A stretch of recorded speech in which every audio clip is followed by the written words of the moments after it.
गलत काम बाबूजी से कोई कितना भी बड़ा क्यों ना हो, कितना भी दबाव बना दे, कभी भी उन पर पूरे कभी किसी दबाव में आके काम करने वाले नहीं थे।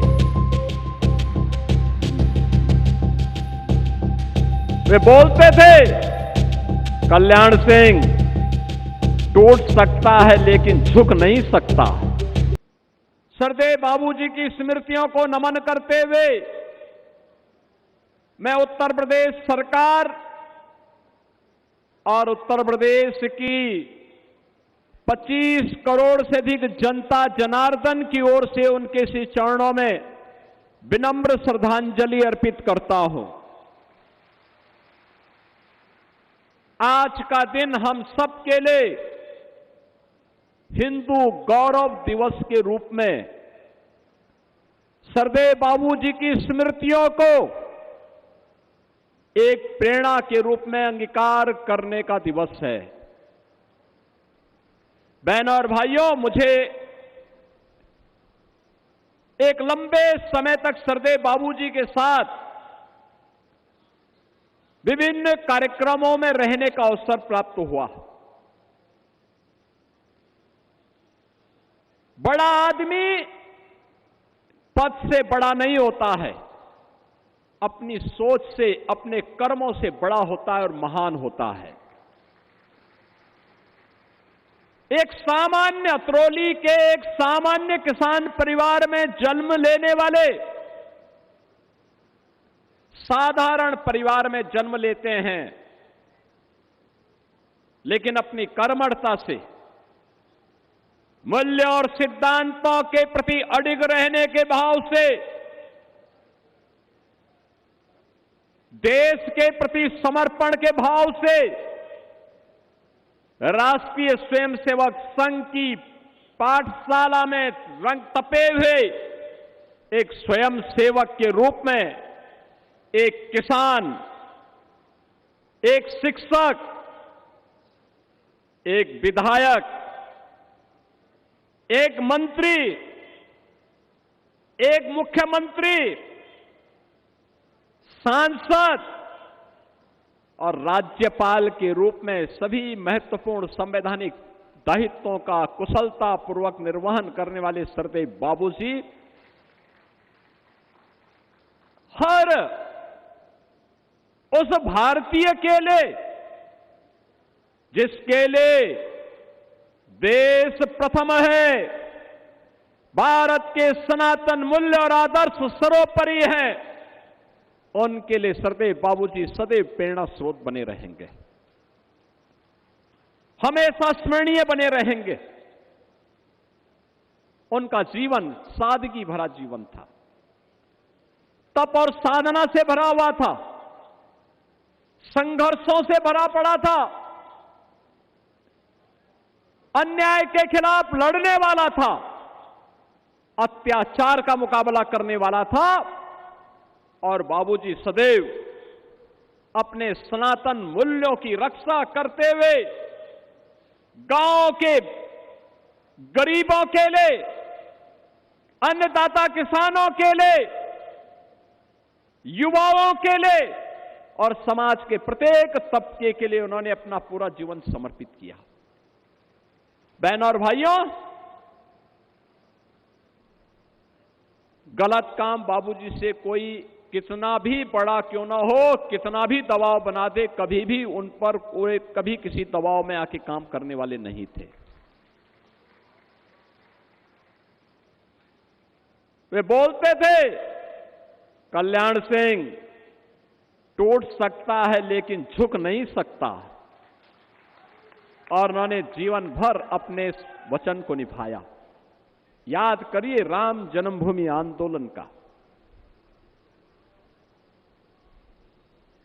उन्होंने कहा संघर्ष स्वीकार है, सत्ता दूर हो स्वीकार है, लेकिन अपने प्रभु राम का अपमान स्वीकार्य नहीं है, स्वीकार्य नहीं है। और आज जब अयोध्या में प्रभु श्री राम के भव्य मंदिर के निर्माण को हम देखते हैं, रामलला के विराजमान को देखते हैं, सचमुच वहां जाते हैं तो सरदेव बाबूजी की स्मृति सहसा हमारे अंतःकरण में उठती है। इन संतों के संघर्ष में, राष्ट्रीय स्वयंसेवक संघ के मार्गदर्शन में, विश्व हिंदू परिषद के नेतृत्व में चले उस आंदोलन में खुल करके उन्होंने समर्थन किया, अपनी सत्ता गंवाई, लेकिन कहा कि नहीं, राम भक्तों पर गोली नहीं चलेगी। आप मुझे बताओ ना, आप मुझे बताओ, जो बात यहां पे साक्षी जी महाराज कह रहे थे और यहां पे राजू भैया कह रहे थे अभी कुछ देर पहले, यानी गिरगिट की तरह रंग बदलने वाले लोग कैसे परिभाषा करते हैं। पी की परिभाषा पहले पिछड़े से, फिर पी की परिभाषा पंडित से, और आप देखना एक दिन वे पी की परिभाषा पाकिस्तान से भी कर देंगे। ये वही लोग हैं। हमें दुख हुआ था और अत्यंत कष्ट हुआ था। मैंने प्रदेश में पिछले 9 वर्ष में 3 पूर्व मुख्यमंत्रियों के मृत्यु होने पर तीनों के कार्यक्रमों में भाग लेने का मुझे अवसर प्राप्त हुआ, और तीनों अलग अलग दल के थे।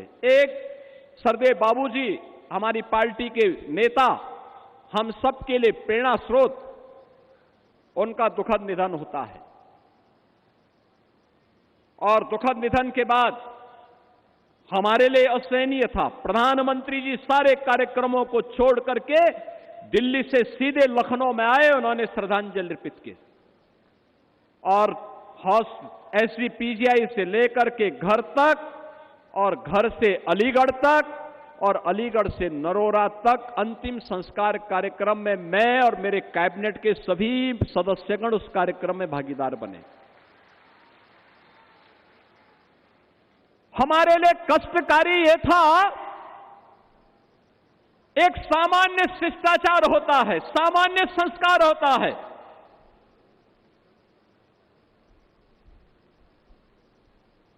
मायावती जी ने आकर के उस दायित्व का निर्वहन किया और बाबूजी को उन्होंने श्रद्धांजलि दी, लेकिन दुर्भाग्य कितना कितना शर्मनाक था। समाजवादी पार्टी ने, समाजवादी पार्टी के मुखिया ने, कितना द्वेष वे हमारे नेता से रखते हैं, कितना द्वेष रखते हैं।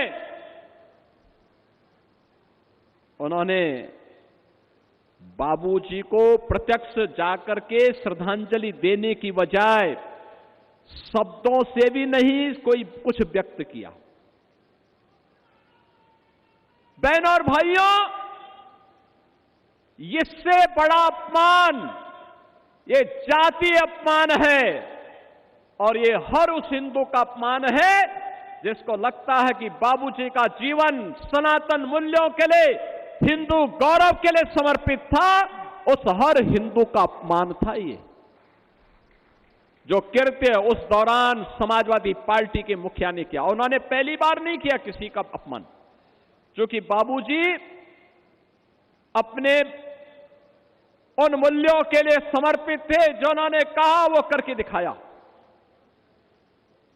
और ठीक कहा यहां पे साक्षी जी महाराज ने, ये लोग कब क्या बोले कोई भरोसा नहीं। यानी जिस वैसे गिद्ध हैं, जिस पेड़ पर चढ़ेंगे उसको ही सुखा डालेंगे। और इसीलिए सरदेव बाबूजी की इस पावन पुण्यतिथि के अवसर पर यह हम सबके लिए स्मरणीय होना चाहिए। इन्होंने कितना अपमान किया था, वहीं पे नहीं किया था। मुझे हमारे मंत्री से असीम अरुण जी ने बताया, वे कन्नौज के विधायक भी हैं। उन्होंने कहा कि कन्नौज से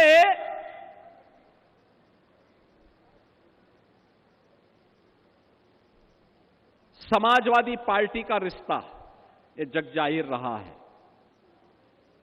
लेकिन कन्नौज में बाबा साहब डॉक्टर भीमराव अंबेडकर जी के नाम पर एक गवर्नमेंट मेडिकल कॉलेज बना था। समाजवादी पार्टी के मुखिया ने बाबा साहब भीमराव अंबेडकर का नाम हटा दिया। तो मैंने कहा आप क्या चाहते हैं? इन्होंने कहा हम चाहते हैं बाबा साहब का नाम फिर से आ जाए। हमने कहा बाबा साहब का नाम फिर से आएगा। मैनपुरी में लोक माता अहिल्याबाई होलकर के नाम पे एक कॉलेज बना था, समाजवादी पार्टी ने वो नाम भी मिटा दिया। तब हमने औरैया में लोक माता अहिल्याबाई होलकर के नाम पे एक नए मेडिकल कॉलेज का निर्माण किया है। आज मुझे अच्छा लगता है